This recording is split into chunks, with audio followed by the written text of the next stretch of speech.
Let's see आपको criticism को और सक्सेस को किस तरीके से डील करना चाहिए, यूनिवर्स आपको क्या बताना चाहते हैं। तो मैं 2 कार्ड लूँगी यहाँ पे। पहला कार्ड आपको क्रिटिसिज्म को कैसे डील करना चाहिए और सेकंड कार्ड आपको आपकी सक्सेस को कैसे डील करना चाहिए।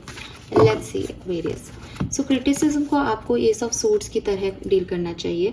आपको ये समझना चाहिए आपकी मेंटल एनर्जी में कि इस पर्टिकुलर बात से, इस पर्टिकुलर सिचुएशन से जो मुझे लो कर रही है, मुझे डरा रही है, मुझे इनसिक्योरिटी दे रही है, मुझे क्रिटिसिज्म दे रही है, इससे मैं क्या बदल सकता हूँ अपने अंदर। क्या इसमें कोई ऐसी बात है जो मेरे दिमाग तक जाए और मेरे अंदर परिवर्तन ला दे। क्योंकि वही बात है ना, कंस्ट्रक्टिव क्रिटिसिज्म अच्छा है, तो आपको ये समझना होगा एस ऑफ सोर्ड से कि आपको अपने चारों तरफ की नेगेटिविटी इस क्रिटिसिज्म से हटानी है। अगर इसमें कोई ऐसी बात है जो आपको लगता है कि शायद मेरे से हो गया है, तो आप अपने माइंड को क्लैरिटी दें, अपने माइंड को आंसर्स दें, अपने माइंड को सॉल्यूशन दें इस क्रिटिसिज्म से। और अगर आपको लगता है कि यार ये प्रॉब्लमेटिकल है, ये मुझे ओवर थिंकिंग दे रहा है, मुझे समझ नहीं आ रहा है कि क्या गलती है मेरी, देन आप इस क्रिटिसिज्म को अपनी मेंटल सोर्ड से क्लियर कर दें। इस पे ज़्यादा फोकस नहीं करें, because S of swords clarity की एनर्जी है।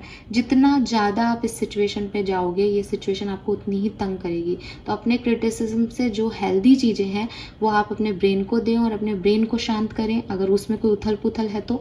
और अगर आपके पास कोई उथल पुथल नहीं है और क्रिटिसिज्म आपको उथल पुथल दे रहा है, तो अपनी मेंटल सोर्ड से, अपनी मेंटल एनर्जी से आप उसको हिट करें ताकि वो आपको डिस्टर्ब नहीं करे। आपको सक्सेस को कैसे लेना चाहिए? Oh my god, we have 9 of swords. आपको सक्सेस को अपनी प्रॉब्लम्स, ये जो क्रिटिसिज्म आपको ओवर थिंकिंग दे रहा है, इसको ओवरकम करने के लिए यूज़ करना चाहिए। आपके पास 10 बुरी एक्सपीरियंस होंगे, आपकी सक्सेस के जो बर्ड है उसको इन सारी 10 की 10 प्रॉब्लम्स को ख़त्म करने के लिए, उनको ओवरलैप करने के लिए यूज़ करना चाहिए।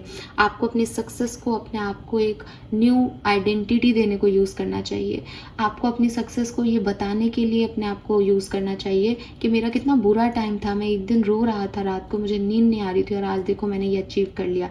आपको अपनी सक्सेस को अपने सपनों के लिए यूज़ करना चाहिए कि आप ओवर थिंकिंग में रात नहीं बिताएं बल्कि सपनों में रात बिताएं।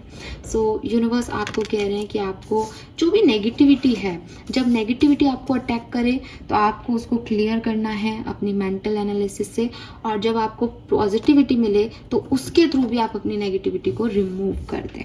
Fine, this is all for you. Thank you so much. Bye bye.